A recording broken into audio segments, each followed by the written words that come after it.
Welkom bij Scheldemondig. Mijn naam is Jan Rubens, presentator. En wij nodigen mensen uit in de studio met passie. En vandaag is aangeschoven Luc Engels. Luc, afkomstig uit Biervliet, uit West-Vlaanderen oorspronkelijk. Dat klopt. En passie voor beeldhouwen. Dat klopt ook. Nou, de passie voor beeldhouwen, dat zie ik vaak terug en de kijkers natuurlijk ook. Hoe is dat zo gekomen? Kun je iets uit je cv, uit je curriculum vitae vertellen? Hoe dat begonnen is? Ja, dat is eigenlijk heel eenvoudig begonnen. Ik was op een gegeven moment afgestudeerd onderwijzer. En dan werkte ik op dat moment in Kloosterzande. En dan was er een beeldhouwer uit de buurt, Leo Maus. En die startte avondcursussen. En dus ik ben daar naartoe gegaan.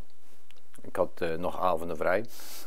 En dat werd een heel goede vriend. En dat beeldhouden, dat beheerste steeds een groter deel van mijn leven. Dus toen ik op een gegeven moment na een aantal jaren ontslag kreeg, vanwege te weinig leerlingenaantal, toen ben ik naar de academie in Antwerpen gegaan. En hoe heet die academie? Koninklijke Academie voor Schone Kunsten. Nou, dat klinkt goed. Dat is altijd goed. En wat heb je daar voor richting gekozen? Dus het beeldhouden en dan ook op een gegeven moment specifiek de restauratie. En de reden daarvan was dat ik op een gegeven moment kwam ik het probleem tegen, omdat het beeldhouden in steen was, in marmer, sarduin. Ik kwam het probleem tegen dat ik niet kon vertalen in steen wat ik in mijn hoofd had. En daar kon ik heel slecht tegen. Dus toen ben ik de restauratieafdeling gaan volgen. Dat was toen der tijd een 6-jarige opleiding en dan 5 avonden in de week. Zo. En omdat je daar dan ook leert om alles te kopiëren, te kappen, wat er dus ooit in de geschiedenis gemaakt is. En heel simpel gezegd is het, je begint met de Egyptenaren en dan via de Grieken en Romeinen ga je naar de Michelangelo en eindig je met de Brancusi. En dat zijn zo'n beetje Michelangelo en Brancusi zijn zo'n beetje de grote voorbeelden van beeldhouwers in steen die je maar kan bedenken. Het voordeel van die opleiding was dus dat je technisch ontzettend vaardig werd, maar dat je qua vormgeving dus ook ging snappen wat de Egyptenaren bedoelden, maar ook wat de Brancusi bedoelde. En dan was je dus compleet en totaal vrij in het maken van je eigen werken. Dus dan, bij beeldhouwen haal je iets weg, hè? Bij het kappen en steen haal je iets weg. Ja, en allerlei materialen. Ja. Welke materialen ben jij dan afgestudeerd of is dat? Nou, dat was in die restauratieopleiding was dat natuurlijk specifiek in marmer. En arduin hoort in feite ook een beetje bij Dus de dat zijn de marmer. harde stenen eigenlijk, hè? De hardere stenen, Ja. nog niet vergeleken met graniet hoor, dat is weer een heel ander, dat is een heel ander hoofdstuk. En dat is echt kappen met beitels en Ja, zo? gewoon heel simpel, zoals je dat in de traditie ziet, hamer en een beitel. En meer is dat eigenlijk niet. En dan krijg je natuurlijk daarna schuren.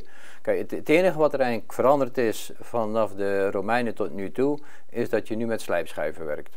En dan ga je dus met slijpschijven kan je sleuven trekken en dan tussen die sleuven door kan je het makkelijker weghalen. Dus het gaat sneller.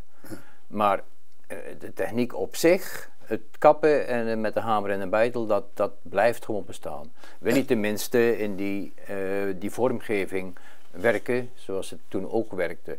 En daarnaast heb je bij het beeldhouden nog een heel ander sector, dat is bijvoorbeeld het boetseren. En dat kan in de klei zijn of in was. En die beelden giet je dan af in brons. En je kan het ook in een kleinere vorm doen, dat je die afgiet in zilver.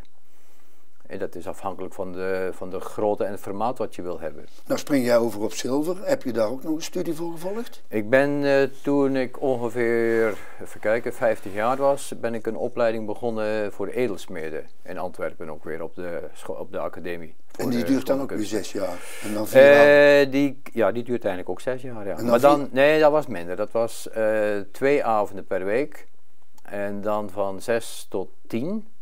En dan kon je nog wel 2 facultatieve avonden ook extra komen. Ja, en wat dat betreft zijn ze heel makkelijk op de Belgische academies. Ja, en dat is dus het onderwijs op scholen. Maar heb je dan ook nog gereisd? Dat je zegt van, ik ben in het buitenland geweest om daar nog wat kennis op te doen van het beeldhouden? Ja, maar je moet dat ook wel zien als een combinatie van vakantie en studiereis. Okay. Het is mooi. niet dat ik daar puur als studiereis daar naartoe ging. Het was voor mij natuurlijk ook een deel als vakantie en om de mensen te leren kennen. En dan ben ik inderdaad in Afrika ben ik in een paar landen geweest. En ja, natuurlijk Italië moet je sowieso gedaan hebben. En dat je in Florence geweest bent om die beelden van Michelangelo te bekijken.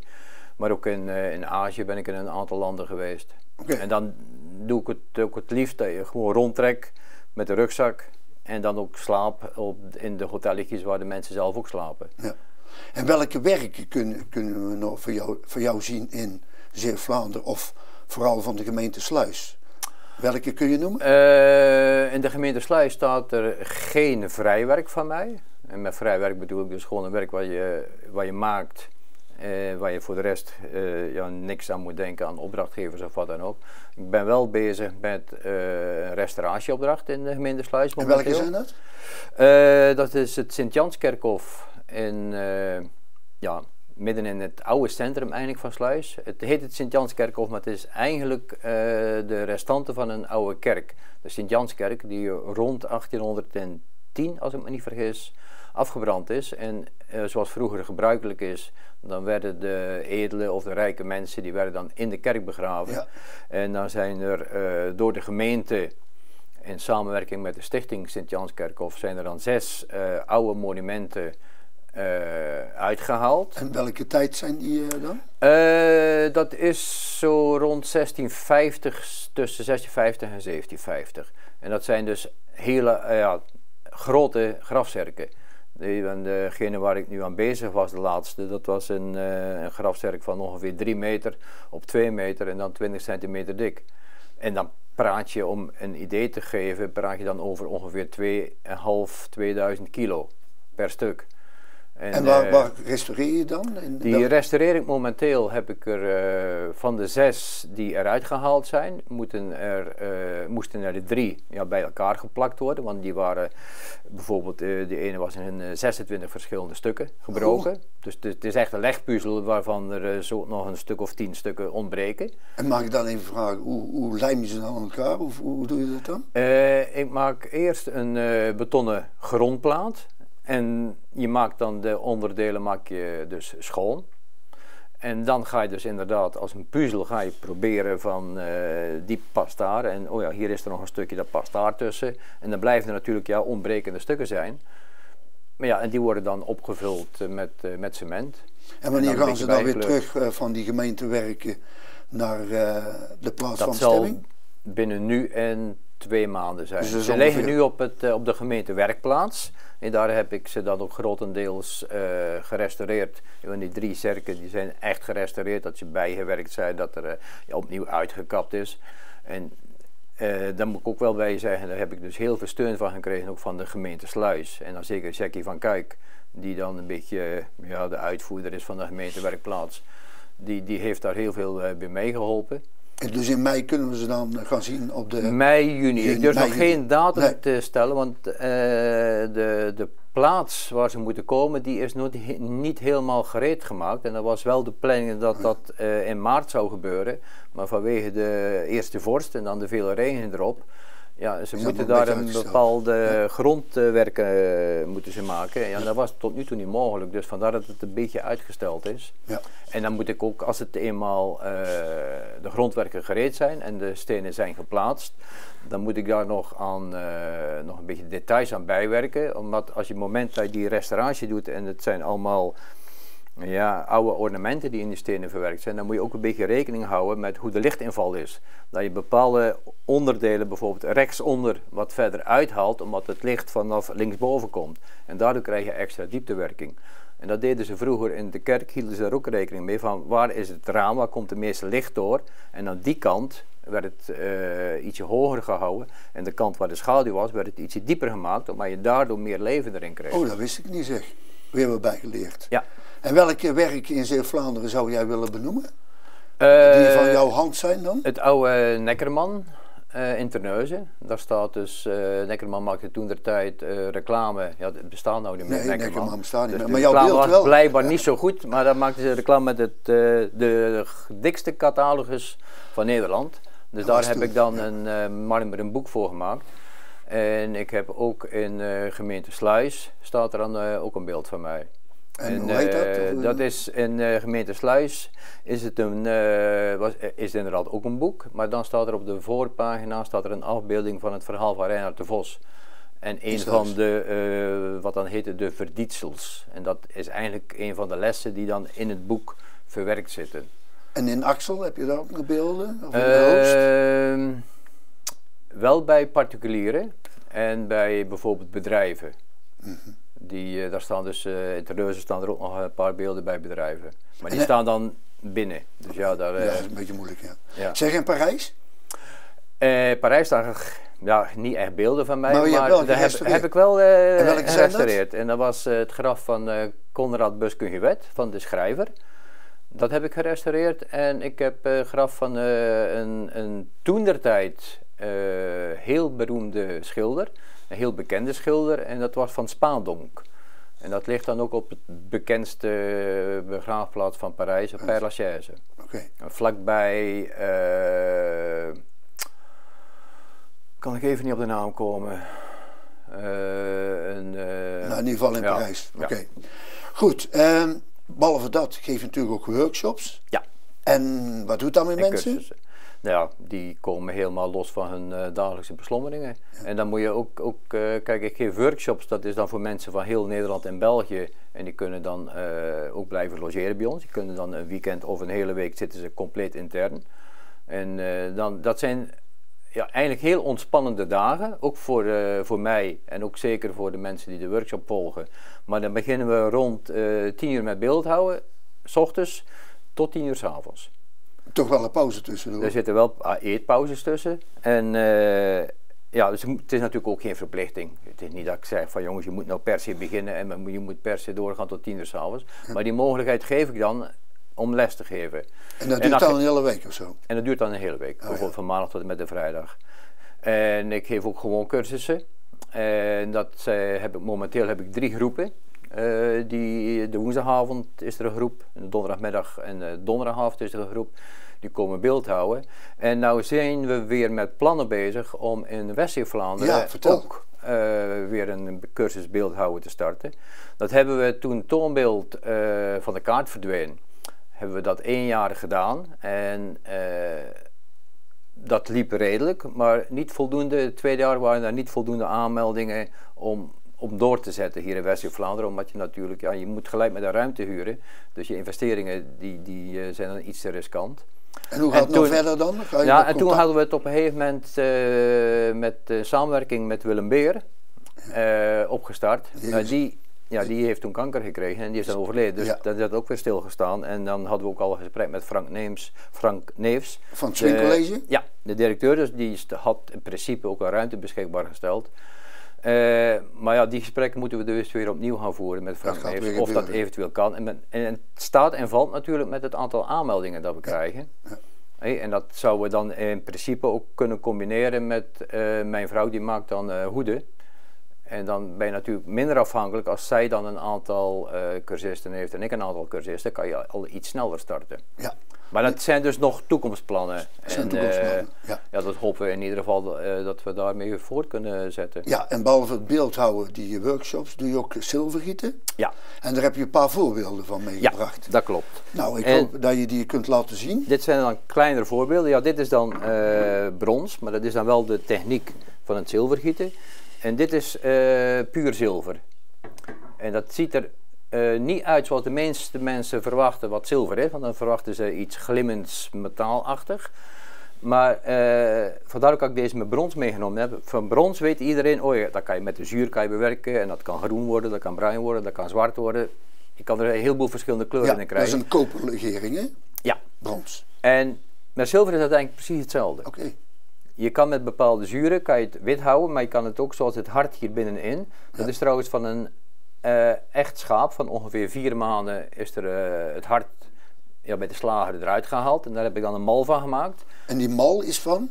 Die mal is van siliconrubber. Een speciaal soort siliconrubber, dus echt voor de beeldhouwers. Ja. En daar heb ik dan was in gedaan en die was er weer uitgehaald. En dan kan je het hart dus 100% correct kan je het dan in zilver maken of in brons maken. Ja, echt 1 op 1. Ja.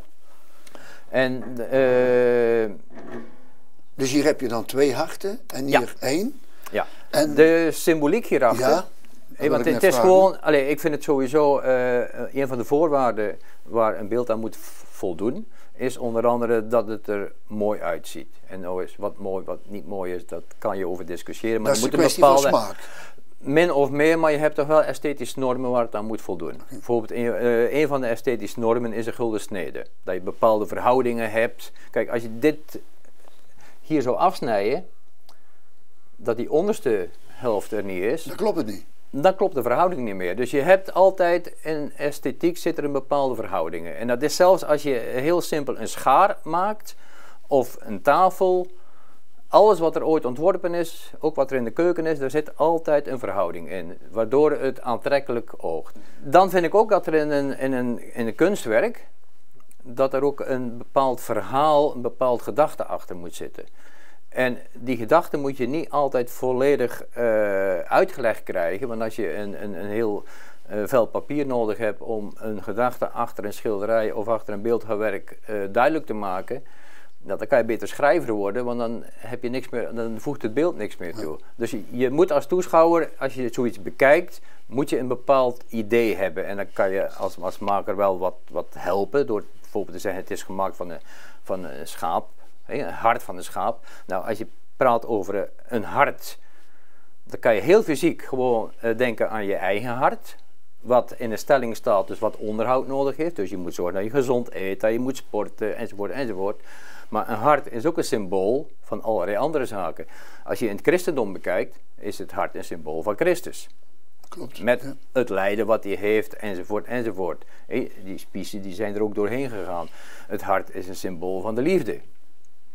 Wat dus ook weer allerlei dingen heeft. En nou ja, we zijn in principe... Het is eigenlijk de pomp van het lichaam ook, hè? Pomp van het lichaam, maar ook in de liefde of in relaties. Dat kan ook een relatie met een vriend zijn, of met een broer, of wie dan ook. Wie dan ook. Kijk, er moet onderhoud aan gepleegd worden. Dat is het verhaal van wat ja, we en je ziet bij deze, zie je, als de camera kan inzoomen, dat die gespleten zijn. En die staan op een soort stelling. Waar mensen over kunnen lopen, dat is ook helemaal fragiel. Dus er moet onderhoud, als er geen onderhoud gepleegd wordt, gaat een relatie ook stuk. Ja. Ja, nou, toch... En ja, je kan het dus de mensen kunnen het dus ook allerlei op hun eigen manier invullen. En dat vind ik dus ook belangrijk als ik cursus geef en de cursisten die maken een beeld.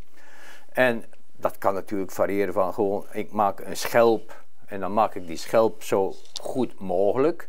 Maar je hebt ook mensen die bijvoorbeeld een bepaald proces willen verwerken.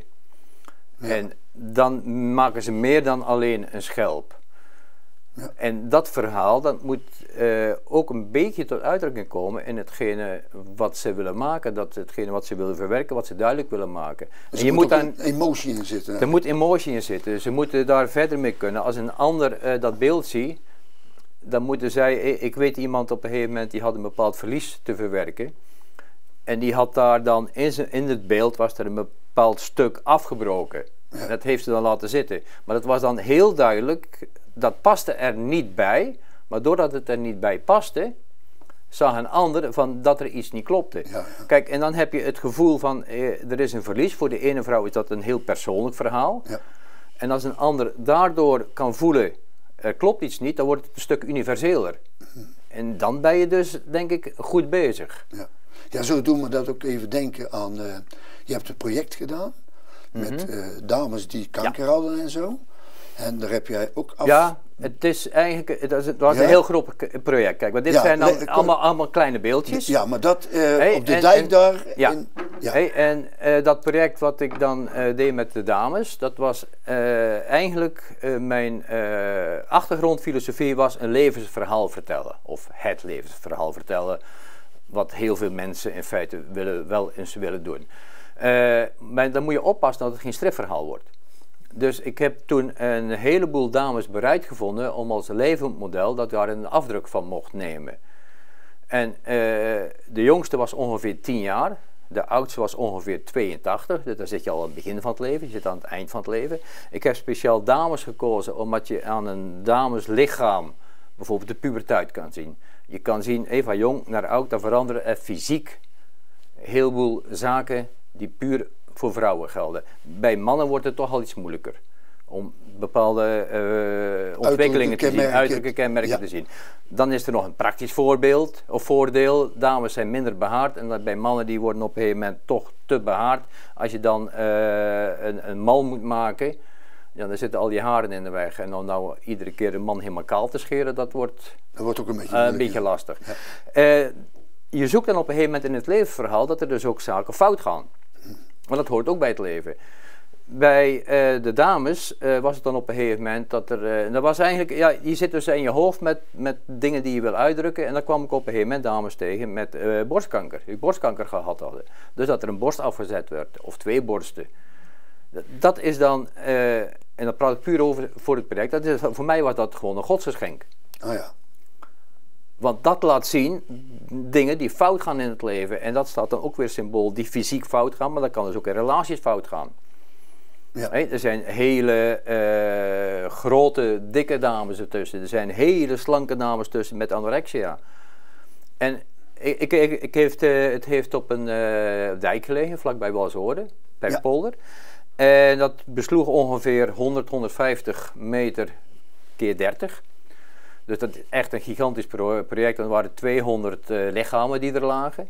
En een van de mooiste dingen dat ik op een gegeven moment tegenkwam, want je ging dan iedere avond even kijken of alles er nog lag en of alle beelden er nog lagen. Maar dan kwam op een gegeven moment een vrouw tegen van rond de 2,83. Die dus gewoon daartussen die lichamen liep. En zichzelf in 7, 8 verschillende lichamen kon herkennen. Maar doordat ze zich in die lichamen herkende, kwam haar eigen levensverhaal ook weer terug tot en met de Wereldoorlog. Ja. En dat was eigenlijk het voorbeeld van, zo is het bedoeld. Ja. Iemand die ertussen loopt, die herkent zich, die ziet zijn eigen verhaal. Hij ziet het verhaal van zijn moeder, hij ziet het verhaal van je kind. Wat zou kunnen gaan gebeuren. En dan heb je het gevoel van, oké, dit is gelukt. Dus eigenlijk beeldhouden is niet alleen maar kappen, breken, maar het is eigenlijk met passie de emotie van mensen tot uitdrukking brengen. Ja. Zo, nou, zullen we het daarbij laten? Of heb je nog zeggen? Ik vind dat jij dat heel mooi verwoord hebt geplaatst. Nou, dan hoop ik dat de kijkers ook genoten hebben van dit verhaal van Luc Ingels met passie. En ik hoop dat het allemaal goed komt om jonge mensen te betrekken, net als jij, voor het beeldhouden en alles wat erbij komt kijken, om dat verder door te zetten. Luc, hartstikke bedankt voor je tijd en voor je komst. Graag gedaan. Nou, dankjewel.